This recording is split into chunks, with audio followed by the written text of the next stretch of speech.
For loop is a very powerful thing in every programming language. It saves you a lot of time to write code and make your code look very logical and cohesive. And if you're still having problem with this, in this video, I will explain every detail for you, okay? Hey, it's Anthony with Take a Sip back again. I teach Java tutorial on this channel. And if you're new here and you haven't subscribed to my channel, please consider subscribing and clicking the bell next to the subscribe button to receive the notification about all of my new videos. Okay, now let's go.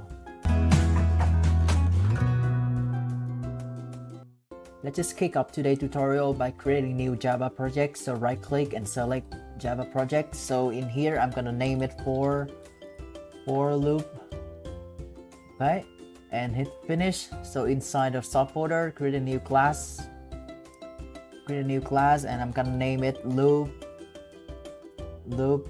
tutorial, and hit the first checkbox and hit finish. Okay, let's say for example you are a coder and you want to propose to your girlfriend. So what would you do? You would say, I love you, would you marry me, right? So let's say for example you want to print out the statement, I love you,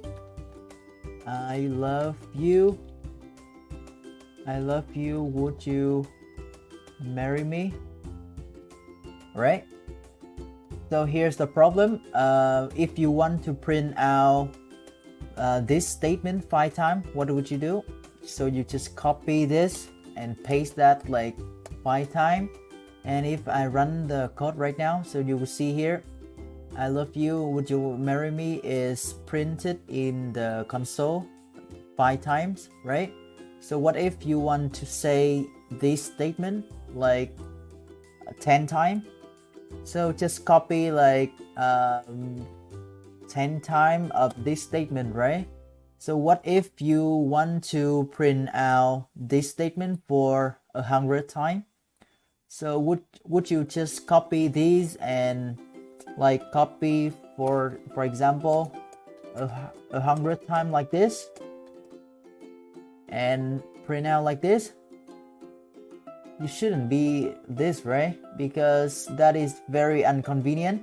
So for loop can do this for you in just 3 lines of code. So let's say for example I just delete all of them and just keep one, and here I will say 4 and with a pair of parentheses, and inside here I'm gonna create an I equal to 0. I is smaller than 110, and y is y plus plus. So with the pair of braces. So let's say for example if I run this code right now, so you will see here, I love you, would you marry me is printed into the console 10 times. So what if you want to print out this statement for 100 times? Just replace here by 100, and you will see here, would you marry me is printed into the console for 100 times. Okay, so from now on, if your girlfriend told you that you haven't said I love you to me for such a long time, so just send her this code, and then and when she run the code, so she will see I love you is printed into the console for 100 times. So I just share you a tip to maintain your relationship, so please subscribe. Okay, so the main concept of for loop is to ask the system to execute a part of code for a specific number of times given by here. You can see these are something like 3 parts of code inside the pair of parentheses. So I will explain these 3 parts right now. So all these 3 parts, the first part is this, the second part is this, and the third part is this. So all these 3 parts are not required, so which means that you can get rid one or some of them. So the first part is to initialize the iteration, so you can get rid of them. So but if you can just get rid of them like this, Java would not know what I is. So to get rid of these, the first part, you have to specify what I is first. so you have to put before the for loop and initialize I equals 0. And if we run again, so you will see I love you is still printed into the console for 100 times. Okay, we can also remove the second part, which is I smaller than 100 right here. By remove it, and I'm gonna print out I for you to make it easy for you to follow along. So if I remove the second part and I just keep the first part and the third part, what will happen? So I will run here.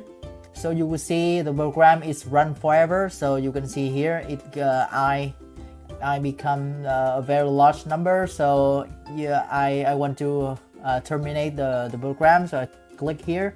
So you will see if I don't click the terminate, the program will keep running until it will keep running forever. So if you don't have the second part, so the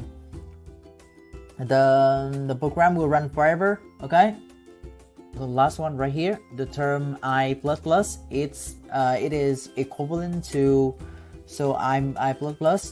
I will write a comment right here. So I++ is equivalent to I equal I plus 1, and it's also equal to I plus equal 1. So here are two way of here are three ways of writing this statement. So what it means by here, if I put I++ here, so after running the script inside the for loop one time, the I will increase by 1. So I++ here, so after running the for loop here for one time, I will increase by 1. And if I don't want to make it increase by 1, I can make it increase by 2. And if I put the condition right here, so if I run the code right now, so you will see it will print out all the even number from 0 to 100. So 0, 2, 4, 6, 8. So it means that after, so at first I is equal 0, and after running the script inside the for loop for one time, I will increase by 2. So you will see here the second iteration, it will print out I, and I is equal to 2 now. Okay, and the third part is also not mandatory, so I can remove it. But can you guess what is the result if I run the code right now? So I will give you 3 seconds to comment down below in the comment box. Okay,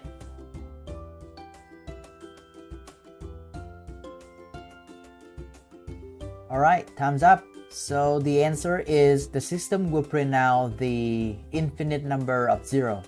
So if I run the code right now, so you will see it will print out the 0 for forever. Okay, so if you get the right answer, please comment down below to let me know. Okay, so why is that? So because I didn't put I++ here, or I didn't increment I for after one iteration. So after the for loop run for the first time, I will still stay at the same value as it is initialized. It is 0. So after the first run, I will still be 0, and I is still smaller than 100, and so that's why the script inside the for loop will continue to be executed, and for 100 of times, I will still stay the same value as it is initialized here, which is equal to 0. So I is always smaller than 100, so you will see the script inside here will run forever. Okay, actually you can also remove the last part in the for loop right here, but just make sure that you keep those two semicolon inside the pair of parentheses to make the for loop run. So if we just remove all the part inside the parentheses, So it means that the for loop here, it doesn't have any condition, so it will run forever, just the same as we set it run forever. So if we run, the program will run forever. Okay, so for loop is especially useful when you work with array, and if you don't know what array is, make sure to watch the previous video about array.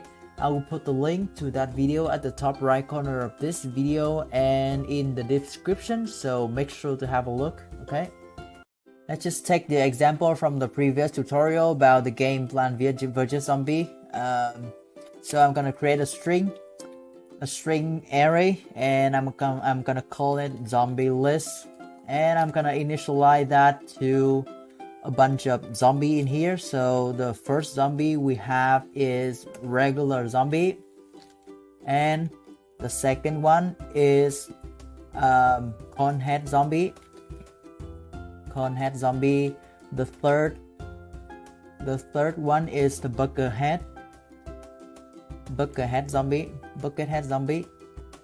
All right, and the fourth one is a football zombie, and the last one is the gargantua zombie.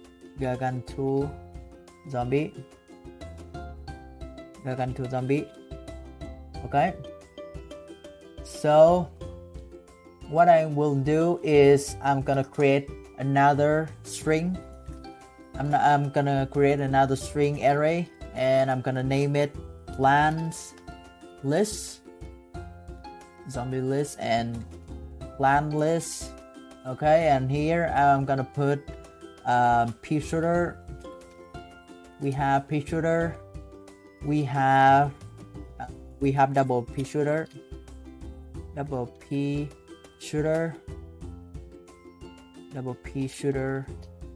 And we have one more pea shooter. We have one more we have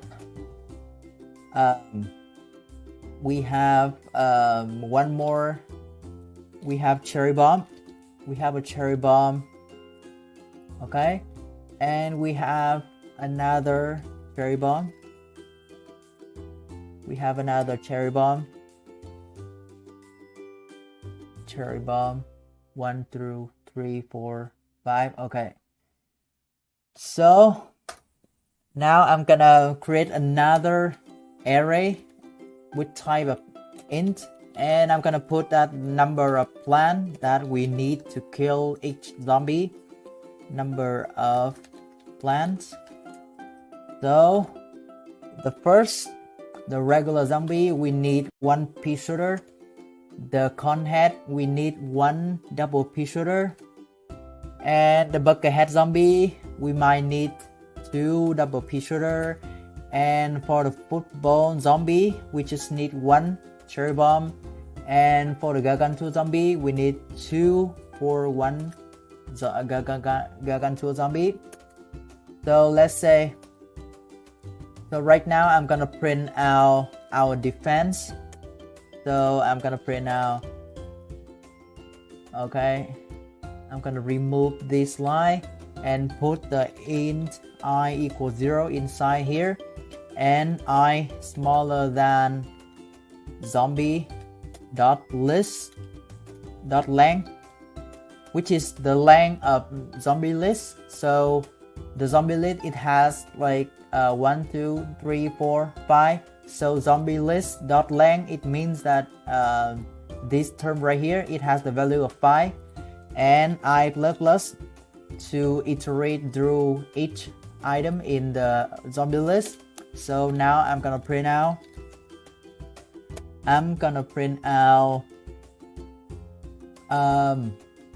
so we need so we're gonna print out number of plant and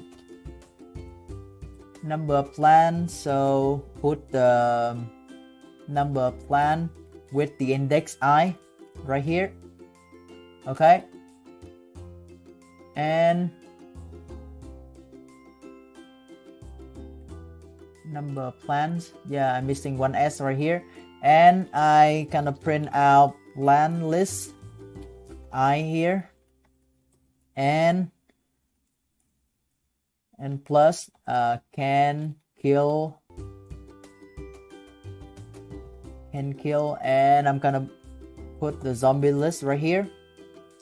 Okay, and if I try to run this code, so you will see one pea shooter can kill a regular zombie, and one double pea shooter can kill a cornhead zombie, two double pea shooter can kill bucket head zombie, one cherry bomb can kill football zombie, and two cherry bomb can kill the gargantua zombie. Okay, so this is the way you can do to print out every element inside an array without needing one line for each element inside an array. So before that, if you don't know for loop, you have to print out each line for each element inside the array. For example, if you don't use for loop, you have to use each line here for print out each element inside the